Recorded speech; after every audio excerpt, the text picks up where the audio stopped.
d'étranges lumières dans le ciel. Il s'est allumé. Je ne sais pas ce que c'était. Des objets se déplaçant à des vitesses incroyables, défiant les lois de la physique. Ça a foncé vers le sol à la vitesse de la lumière. Des vaisseaux venus d'un autre monde. Ils existent, ils sont là. La vérité est quelque part et nous voulons savoir. Le mystère des ovnis fascine et déroute.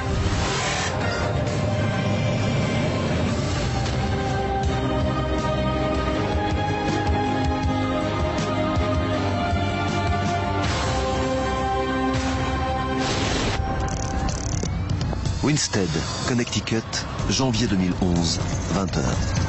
C'était quoi ce truc? Sur le parking d'un centre commercial du centre-ville, des clients remarquent quelque chose dans le ciel. Ça bouge. Tu le filmes?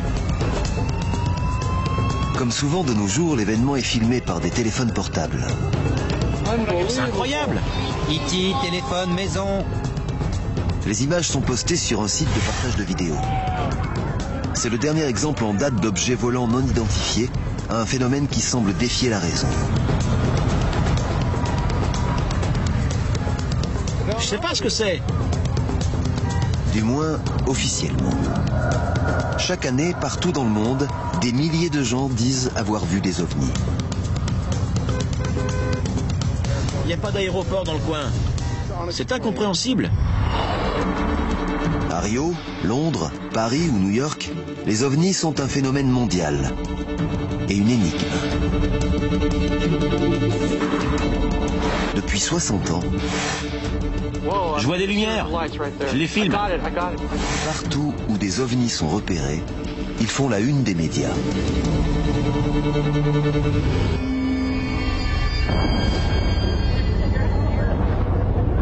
En ce moment, le plus gros buzz de YouTube, c'est l'OVNI israélien.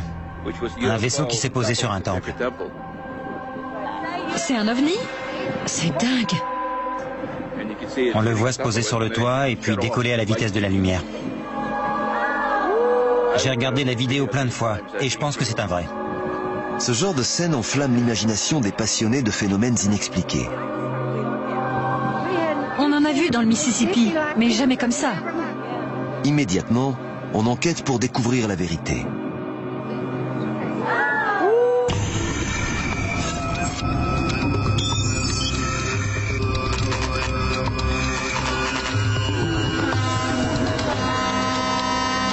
À Rachel, dans le Nevada, un petit groupe d'ufologues se réunit pour traquer des indices et identifier ces objets étranges repérés dans le ciel. Leur chef est Alex Podovitch. On est des chasseurs d'OVNI. On se retrouve régulièrement pour aller sur le terrain. On installe notre matériel, nos caméras, nos appareils photo, etc. Et on scrute le ciel. Et parfois on voit des trucs très bizarres. Voilà le type de phénomène que le groupe passe des heures à guetter, puis à décortiquer. Un OVNI est un objet non identifié. Il peut venir de la planète Terre ou d'ailleurs. C'est quelque chose dans le ciel qu'on ne connaît pas. Beaucoup de gens les associent à des vaisseaux extraterrestres, mais c'est faux. Ça peut être n'importe quoi. C'est la définition du terme OVNI. C'est un phénomène qui perdure. Ça fait un effet boule de neige, c'est de plus en plus gros. Et c'est très marrant. Pat Travis Lodenclos connaît bien les ovnis. Elle dirige le restaurant Little Alien, dans le désert du Nevada, la capitale officieuse de l'ufologie. Et ce n'est pas un hasard si c'est la Mecque des passionnés. Beaucoup de vaisseaux ont été aperçus dans le coin. Des phénomènes que personne ne peut expliquer. Certains ont fait des manœuvres tellement rapides que c'était incroyable. Je pense que nous ne pouvons pas être les seuls habitants dans tout ce magnifique univers. Il y en a forcément d'autres, c'est ma conviction.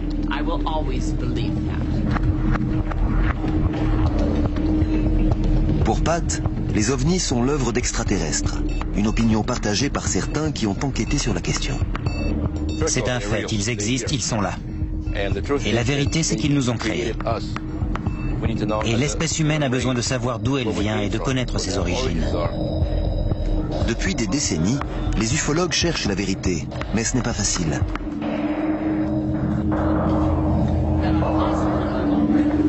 Les ovnis n'apparaissent pas sur commande.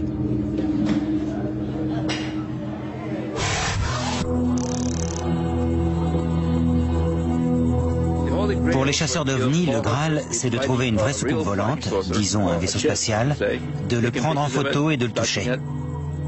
Ou de croiser un vrai extraterrestre, de lui serrer la main et de le photographier. Aujourd'hui, Alex et les autres vont se promener sur l'autoroute extraterrestre pour tenter de voir un ovni.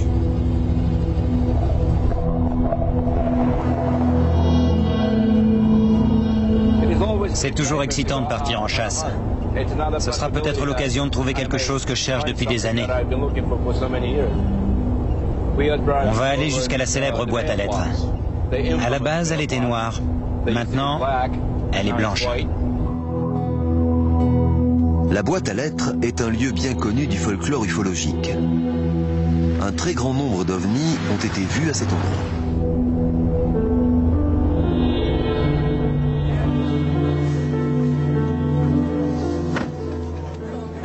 Voici la fameuse boîte à lettres blanche. Et tout autour, vous voyez des chasseurs d'ovnis. Ils seront avec nous ce soir. Espérons qu'on verra quelque chose dans le ciel. La chasse aux ovnis est une opération complexe et surtout risquée, qui place le groupe en ligne de mire des autorités. Le gouvernement surveille de près la région, l'une des plus secrètes de la planète. L'armée américaine possède une base opérationnelle près de Groom Lake. On l'appelle la zone 51.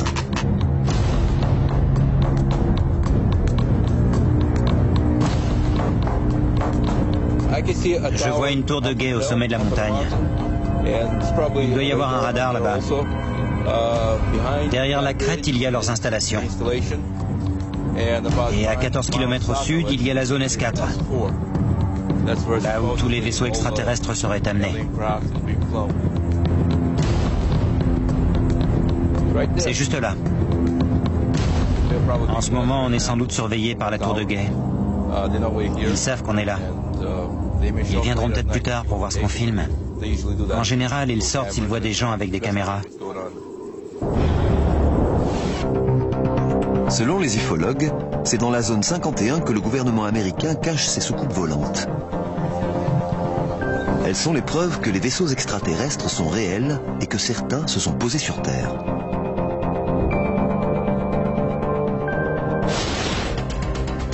Cette affirmation a surgi dans les médias à la fin des années 80 grâce à cet homme.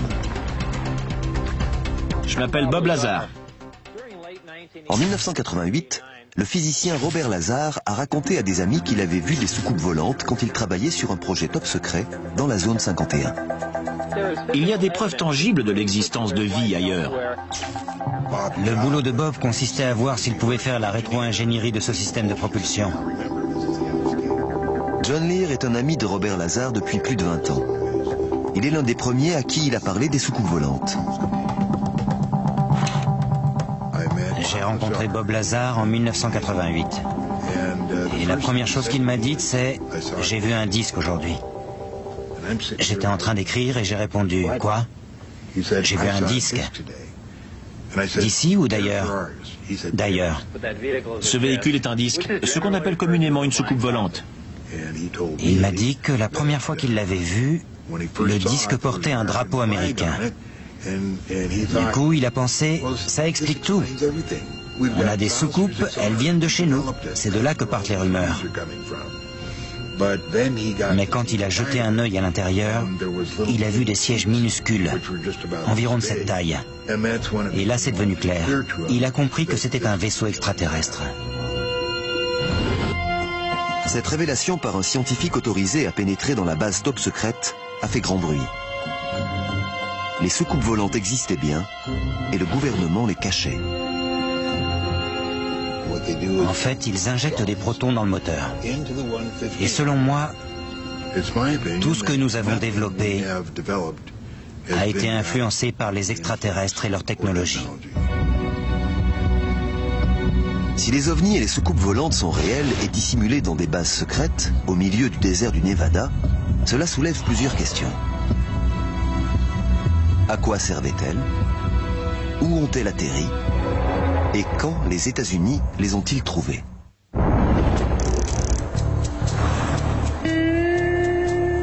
Les chasseurs d'ovnis se préparent à une nuit sans sommeil. Ils sont bien équipés. Ils ont installé une série de caméras très sensibles, filmant en infrarouge et dans des conditions de luminosité très réduites. Ils espèrent prendre des images d'objets inconnus dans le ciel.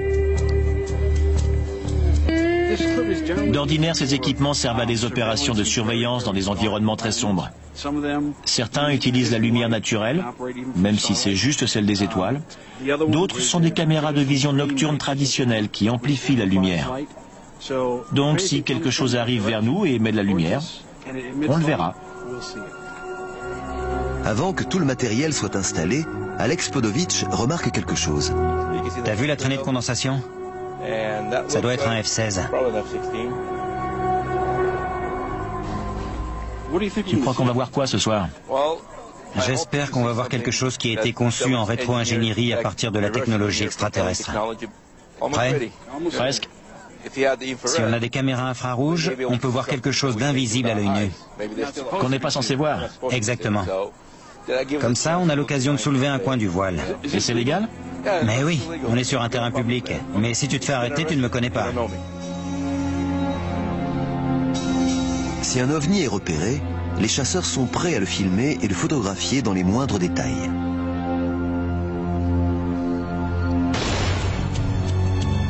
S'ils y parviennent, ce sera un grand moment pour eux.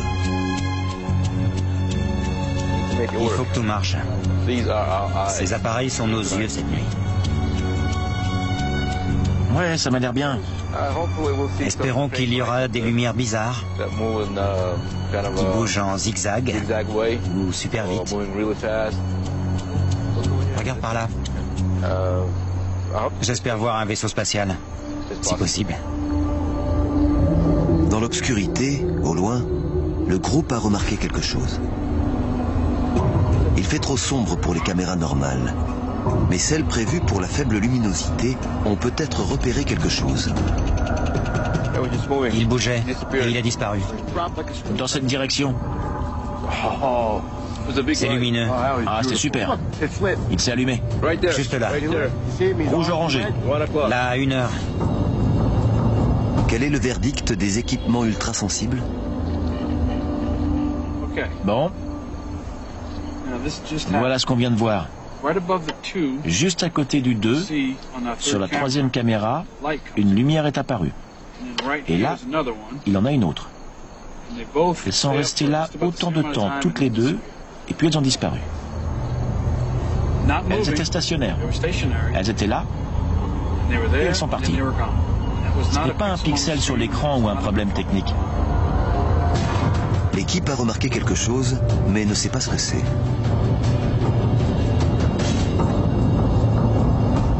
Elle espère que c'est une soucoupe volante que le gouvernement américain cache dans le désert. C'est une notion très en vogue dans les cercles ufologiques. Cette théorie est née après le plus célèbre incident de l'histoire des ovnis.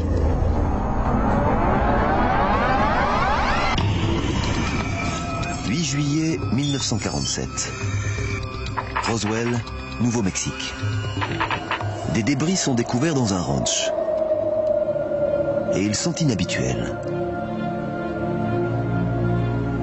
Selon les témoins, il s'agit d'aluminium qui reprend sa forme initiale après avoir été froissé et de signes étranges inscrits sur des éléments métalliques.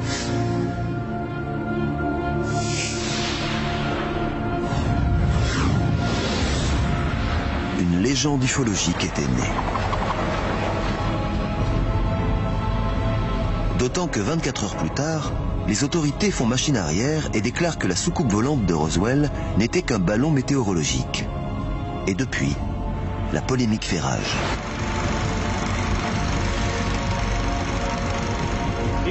Ce qui est intéressant dans l'histoire de Roswell, c'est que quelle que soit la version que l'on croit, celle de l'aviation américaine ou celle de la communauté ufologique, tout le monde s'accorde sur un point. Un objet est tombé et a été récupéré. La grande question est, qu'est-ce qu'on nous cache? Est-ce que ça intéresse toujours? Beaucoup de gens viennent ici pour savoir ce qui s'est passé? Oui, on a encore pas mal de visiteurs. Nick Redfern est l'un des nombreux passionnés qui ont mené l'enquête sur cette célèbre affaire. Là, on est sur le site du crash.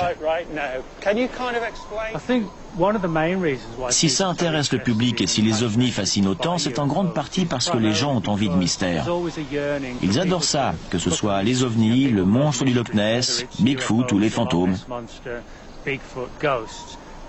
Les mystères font recette. Moi, je crois aux ovnis. Et il y a un vrai mystère, ce qui les rend encore plus intrigants.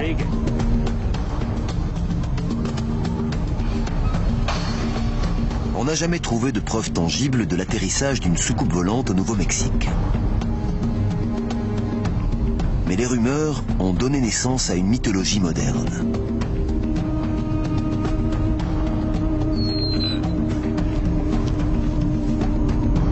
C'est ici qu'on a réuni toutes les preuves. Quand on a commencé à voir des soucoupes volantes en 1947, c'était totalement nouveau. On n'avait jamais vu ça et ça a fasciné le grand public. L'incident de Roswell a planté le décor d'une explosion des observations d'OVNI un peu partout dans le pays. Depuis, les ovnis sont devenus un phénomène global et aujourd'hui, on commence à comprendre pourquoi.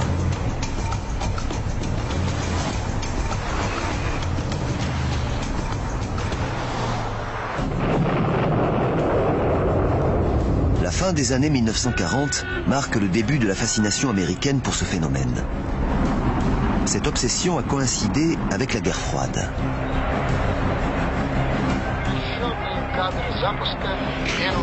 C'est à cette période que l'Amérique a vu de plus en plus de choses étranges dans le ciel.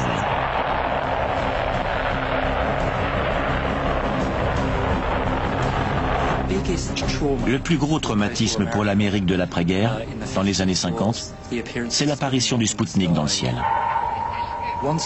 Une fois que la course à l'espace a été lancée, on a eu une multiplication des observations d'OVNI. L'ère atomique et la conquête spatiale ont alimenté un genre de plus en plus aimé, la science-fiction. Bientôt, les États-Unis ont produit de nombreux films avec des soucoupes volantes et des envahisseurs extraterrestres. Avec des films comme Les soucoupes volantes attaquent ou Le jour où la Terre s'arrêta, on commence à voir un lien parfaitement clair entre les images décrites dans le monde réel et les soucoupes volantes des séries B des années 50. Cette tendance de la pop culture est devenue une réalité. De plus en plus de gens disent avoir vu des ovnis. Et les autorités militaires refusent de reconnaître toute implication. Les récents incidents rapportés ne sont en aucune manière liés à un projet secret d'une agence américaine. Mais les liens avec l'armée sont réels.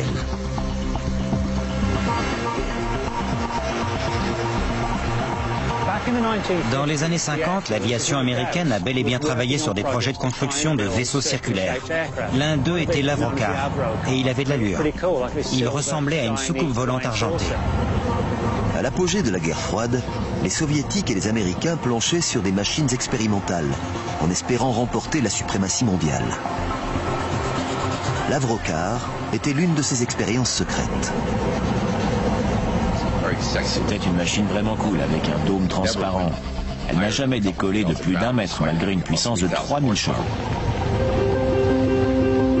L'Avrocar a donné l'idée à Paul Moller de construire sa propre soucoupe volante.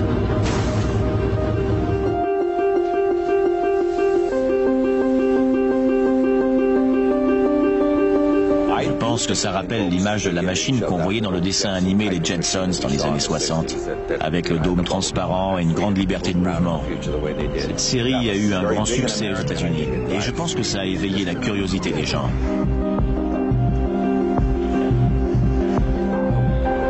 Quand on abaisse le dôme, on se retrouve dans un univers très confortable. Le docteur Paul Moeller vole à bord du M200X. Paul Moeller est l'un des rares à pouvoir affirmer avoir piloté une vraie soucoupe volante. Les moteurs OMC accélèrent. On se sent comme sur un tapis volant. À bord d'un hélicoptère, il y a beaucoup de vibrations. Et puis, on a l'impression d'être soulevé par le dessus. Au contraire, cet engin n'émet aucune vibration. Le moteur rotatif est comme celui d'une machine à coudre. La puissance vient d'en dessous et la sensation n'a rien à voir. On a l'impression de flotter. C'est extraordinaire, comme sur un tapis volant. Mais avant la généralisation des systèmes de stabilisation informatisés, voler à bord de cette machine était très dangereux. Mise à feu. Le problème sur Terre, c'est l'aérodynamique. L'air qui circule autour du véhicule génère une capacité de levage qui déstabilise le vaisseau. Bien sûr, on peut rajouter une queue à l'appareil pour le rendre stable sur le plan aérodynamique, mais ça ne ressemble à rien. C'est une espèce de machin rond avec une queue à un bout. Donc, il faut une stabilisation artificielle. Quand on n'est plus soumis aux conditions de l'atmosphère, dès qu'on en est sorti, la forme arrondie est parfaite. Structurellement, elle supporte tout et peut faire tout ce qu'on lui demande. Il faut juste s'extraire de l'atmosphère. D'un point de vue d'ingénierie, les tentatives américaines de construction d'une soucoupe volante parfaitement opérationnelle dans les années 50 et 60 ont toutes échoué. La réussite de ce projet tenait à sa force de propagande. Les ovnis étaient l'équivalent d'une arme. Je pense que le plus important dans toute la question des ovnis, c'est qu'à un moment donné, l'armée a réalisé que ce phénomène pouvait être utilisé à notre avantage. Imaginez-vous à l'apogée de la guerre froide. Vous laissez filtrer l'information selon laquelle une soucoupe volante s'est écrasée chez vous. Et vous commencez à comprendre comment elle fait pour voler. Ça fait peur à l'ennemi. Les pseudo-ovnis américains étaient donc des outils de propagande. Ils n'ont jamais été une menace militaire. Leur fonction était de tromper les espions de l'autre camp. Ça servait de couverture.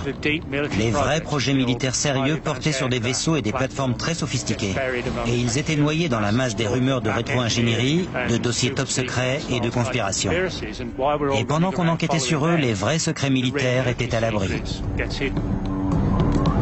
Ainsi, les rumeurs selon lesquelles les États-Unis développaient leurs propres ovnis servaient d'écran de fumée. Mais que cachait-elle ? L'équipe des chasseurs d'ovnis pourrait trouver la réponse. Elle a observé un objet volant non identifié sur ses équipements de surveillance. Il lui reste à savoir ce que c'est. C'est flippant.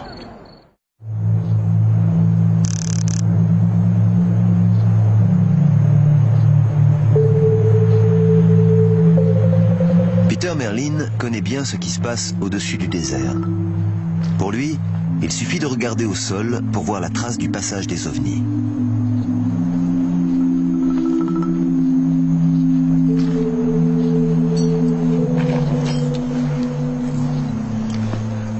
L'une des choses que les gens aperçoivent autour de la zone 51, ce sont d'étranges motifs lumineux dans le ciel, comme des sphères brillantes, ce genre de choses. Et souvent, c'est ça qu'ils voient. C'est une fusée infrarouge de l'aviation. Ça fournit une source de chaleur pour attirer les missiles à guidage thermique. Pour les observateurs au sol, ces fusées sont très intrigantes parce qu'elles ont l'air de rester suspendues dans les airs et sont ballottées par le vent, tout en dégageant beaucoup de lumière. Il y a des milliers de débris comme ça dans le désert. Ça explique pas mal de phénomènes soi-disant bizarres au-dessus du Nevada.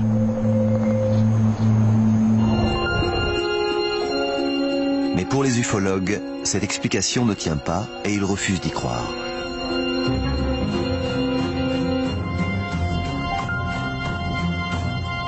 Ça a bougé. La lumière a bougé. Juste là. Je la vois. Elle a accéléré et elle a disparu. Il y a pas mal d'avions militaires dans le coin. Quand ils font des exercices, ils lancent des fusées. Mais les fusées retombent, non? Ce truc n'est pas redescendu vers le sol. Une fusée retombe lentement, c'est toujours comme ça, en illuminant toute la zone. Une fusée, ça flotte. Là, ce truc a chuté à la vitesse de la lumière. Je ne sais pas ce que c'était. Regarde cette lumière, comment elle bouge. Elle revient. Je vais en arrière. C'est juste ici. Ça me fait flipper. Rien ne bouge comme ça. C'est bizarre. On a du mal à y croire. C'était quoi ça? Une bombe? Sans doute. T'es sûr? Oui, il vise notre voiture. Arrête, c'est pas drôle. Les chasseurs d'ovnis sont perplexes. Ils ont repéré un objet étrange au-dessus de la zone 51.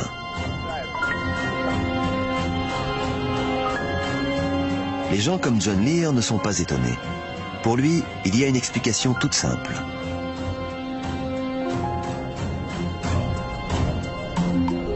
Tout ce que nous avons développé a été influencé par les extraterrestres. Ils nous ont tout donné. À partir de Roswell, on a mis au point des objets comme les transistors, les fibres optiques, etc.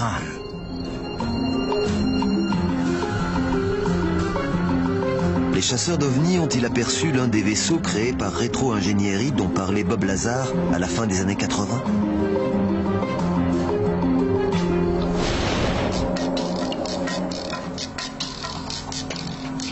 Dans les Spring Mountains, à 65 km à l'ouest de Las Vegas, Peter Merlin va enquêter sur le terrain. On cherche les traces d'un appareil top secret capable de voler à plus de 3000 km/h à 30 000 mètres d'altitude. C'est un projet de la CIA testé dans la zone 51.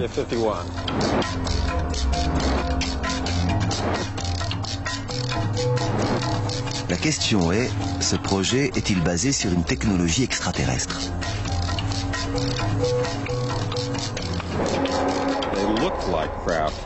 On dirait vraiment des vaisseaux d'un autre monde, donc en les voyant, on peut les prendre pour des ovnis.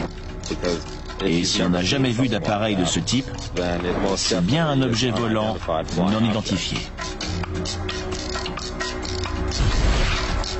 Aujourd'hui, on peut espérer connaître la vérité.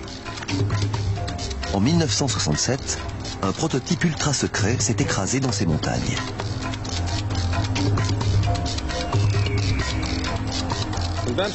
Logiquement, on se dit que le site a été complètement nettoyé. J'ai parlé à des gens des équipes de nettoyage et ils m'ont presque tous dit « Ne te fatigue pas à chercher, le gouvernement a effacé toutes les traces. » Et quand je viens sur place, je trouve toujours quelque chose.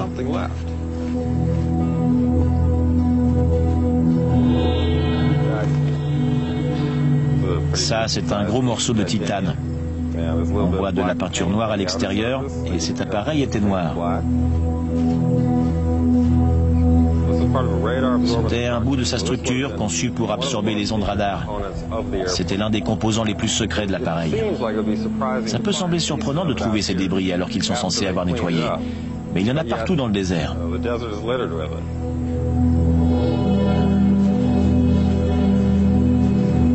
Peter Merlin a trouvé des fragments du secret militaire le plus sensible du XXe siècle.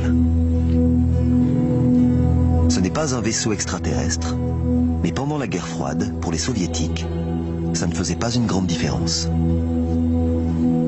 Sa technologie était si avancée qu'ils ne l'ont jamais vu venir, au sens propre.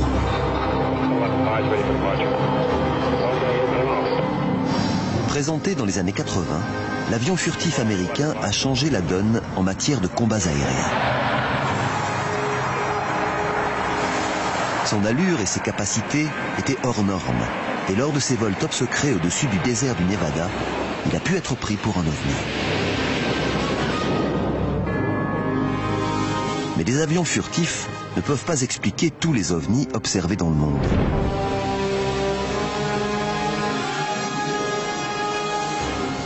Aujourd'hui, la technologie moderne nous permet de comprendre ce qu'ils sont et d'où ils viennent.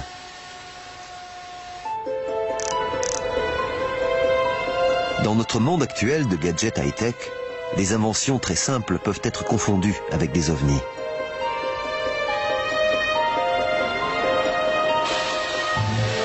Voici l'aérobot. Il est développé par Paul Muller, celui qui a construit et piloté la soucoupe volante M200X.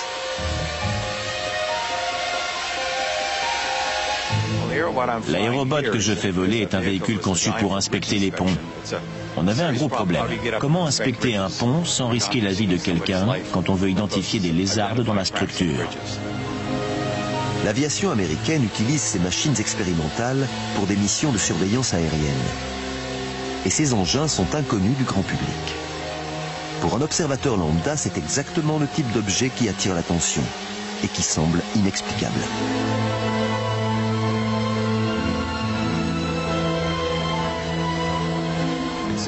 C'est dingue. Très souvent, on n'annonce pas le vol qui aura lieu à 5 h du matin, et à notre arrivée, il y a déjà fou. C'est comme si l'info se propageait par magie. Tout le monde veut le voir voler. C'est très surprenant, mais au début tout est surprenant, et il faut du temps. Mais je pense qu'il ne faudra pas longtemps pour que ça devienne aussi courant et familier que le reste.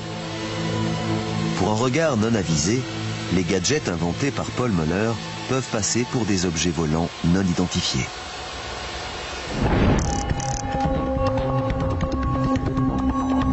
Comprendre ce que les gens voient dans le ciel et prennent pour un ovni est justement le rôle de cet homme.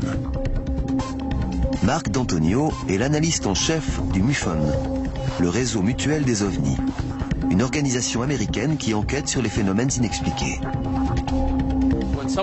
Quand quelqu'un aperçoit quelque chose, il peut le filmer ou le photographier. Par exemple, on a une vidéo faite avec un téléphone portable postée sur Internet hier soir. Et depuis, elle a déjà été vue 187 fois. En gros, le monde entier peut la regarder.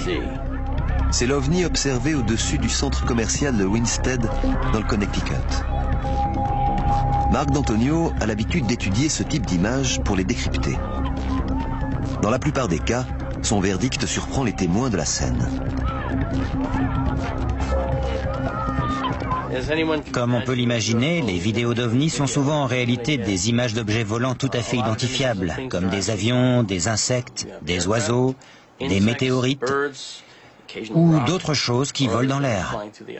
On reçoit aussi beaucoup de photos, avec par exemple des frisbees photographiés sous un angle bizarre. Regardons celle-ci par exemple. Sur sa base de données, il a des centaines de clichés de pseudo-ovnis. Quelqu'un a pris une photo d'un vaisseau. Mais c'est un objet connu, c'est un avion. Il n'y a donc aucun problème. Mais vous voyez cette traînée et ces deux appendices? De ce côté et de l'autre? C'est un exemple typique parce qu'en fait c'est juste un objet flou, tout près de l'objectif. Tout simplement un insecte. Comme ici, très souvent les gens croient voir quelque chose sur une photo ou une vidéo, alors qu'au moment de la prise de vue, ils n'avaient rien remarqué. Et bien souvent, les objets en question ne sont pas volants du tout. Il arrive fréquemment que des gens prennent une photo pour une autre raison, le travail ou le plaisir, et qu'ensuite, en la regardant, ils soient intrigués par un détail qu'ils n'avaient pas vu sur le moment. Prenez celle-ci. Dans le coin, deux traits sont apparus. Ils nous ont été présentés comme deux objets qui n'avaient pas été vus quand la photo a été prise. Je l'ai regardé et j'ai éclaté de rire. J'ai dit « Ah, merci, j'adore ». En fait, c'est juste une agrafe. 95% de tous les pseudo-ovnis envoyés pour analyse sont au final des objets connus, tout simplement mal identifiés ou filmés de manière inhabituelle.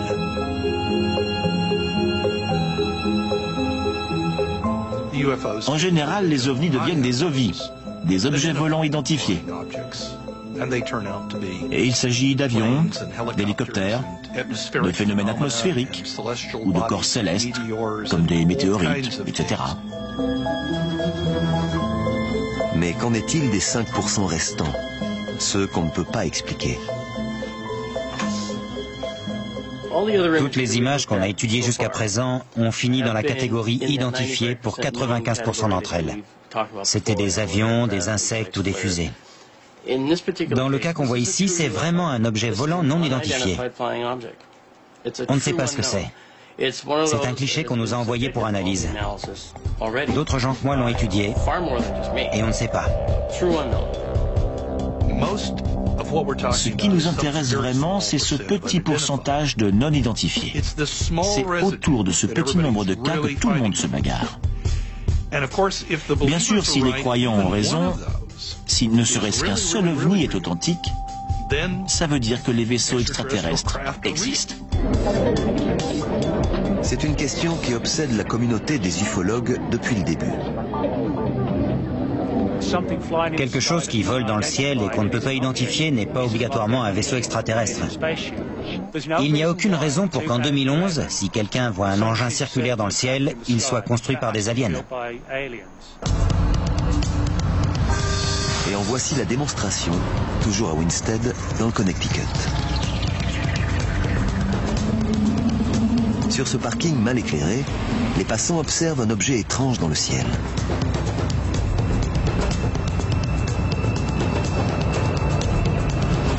E.T. téléphone maison. Mais c'est quoi ce truc? Un attroupement se crée et l'excitation monte. La scène est filmée avec des téléphones et postée sur le net quelques heures plus tard.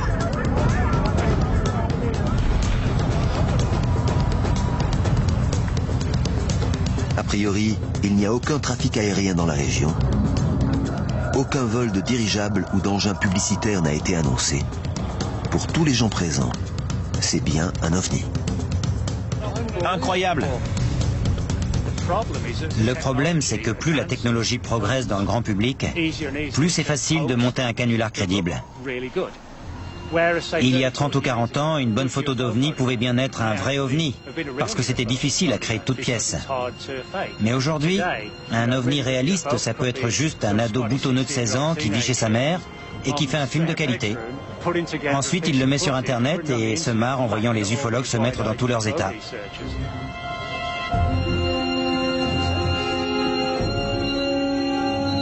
Ok, il arrive.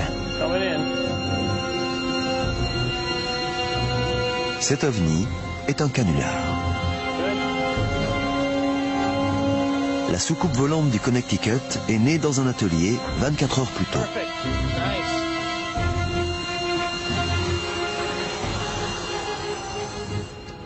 Ok, lumière.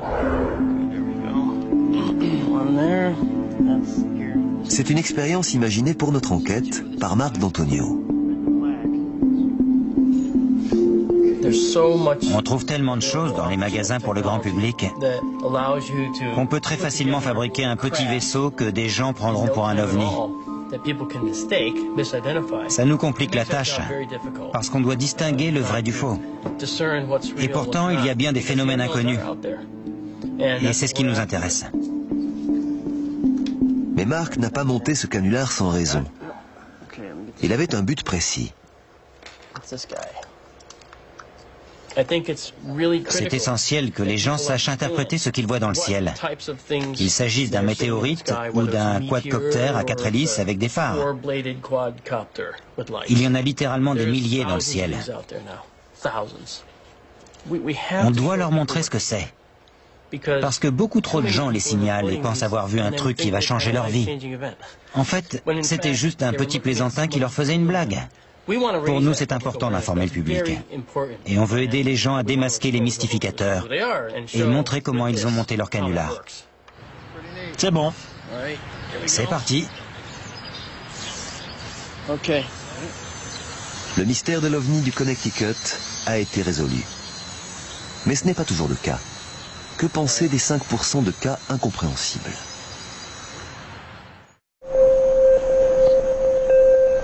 Doug Wilson travaille lui aussi sur les ovnis pour le réseau MUFON, mais sur le terrain.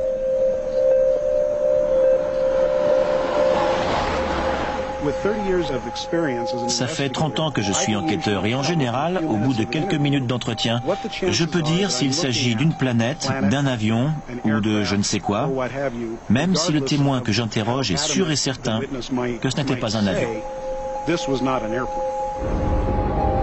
Est-ce que ça m'est déjà arrivé de dire honnêtement que j'ai exploré toutes les pistes et que malgré tout, je ne sais pas ce que c'est? Oui, c'est arrivé. Dans ces cas-là, Doug sait pourquoi les gens font instinctivement le lien avec l'espace et les aliens. Les gens ont besoin d'avoir une explication pour tout. Et on a Star Wars, Star Trek et tout un tas d'histoires de science-fiction dont les gens raffolent. Du coup, ils pensent automatiquement à quelque chose qui vient de l'espace. Donc, si on ne leur donne pas de réponse, ils en trouvent une par eux-mêmes. Et souvent, c'est la piste extraterrestre. Tandis que le cinéma et la télévision entretiennent nos fantasmes, le manque de transparence des autorités et les 5% de phénomènes inexpliqués alimentent les spéculations.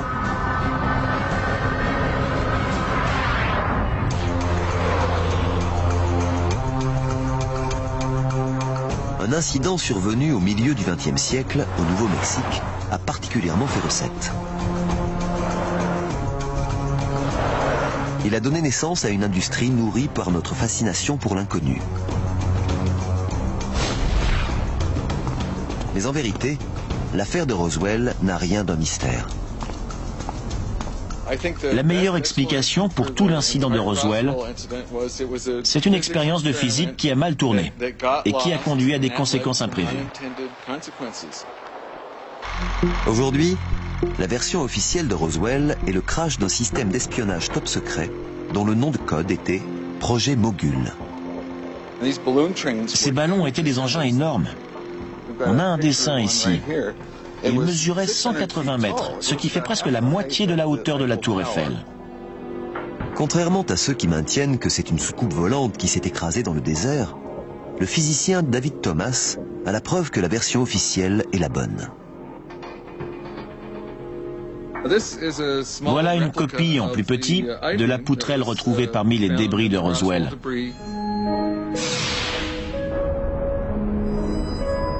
Ces signes étranges sont la clé du mystère. Ce ne sont pas des inscriptions extraterrestres comme certains l'ont cru, mais quelque chose de bien plus prosaïque qui a un rapport avec le projet Mogul.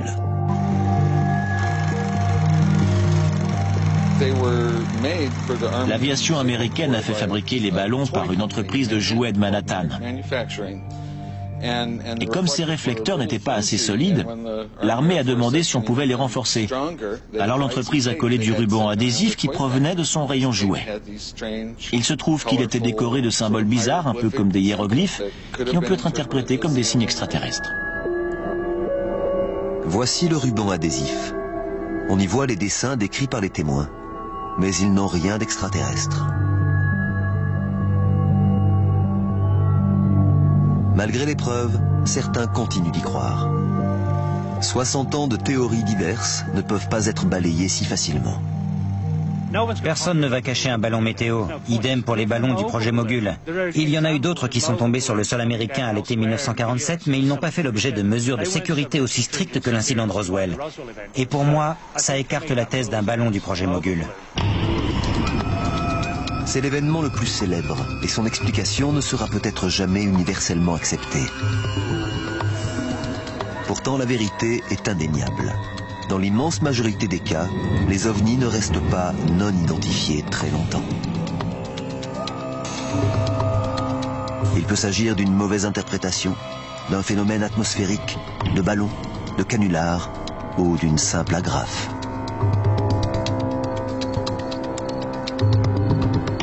Mais le mystère reste entier pour les 5% non identifiés.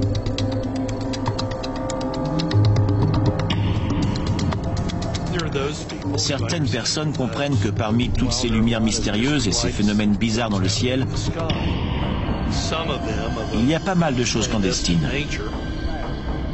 Il n'existe aucune preuve irréfutable du passage d'un quelconque vaisseau extraterrestre sur la planète Terre. Les croyants continuent à chercher. Elle revient. La dernière, juste ici. Juste ici. À mon avis, la vérité sur les ovnis, c'est qu'ils sont réels. Ils sont là. À Roswell, au Nouveau-Mexique, quelque chose s'est craché. Et je pense que c'était un vaisseau extraterrestre. Les autres se contentent de scruter le ciel et de rêver. 80 à 90% des incidents ont une explication. Mais je suis rationnel et j'essaie de garder l'esprit ouvert. Et pour moi, il n'y a aucune raison de penser que les aliens ne peuvent pas déjà être là. C'est comme l'existence de Dieu. On ne peut pas la prouver, mais on ne peut pas la réfuter avec 100% de certitude.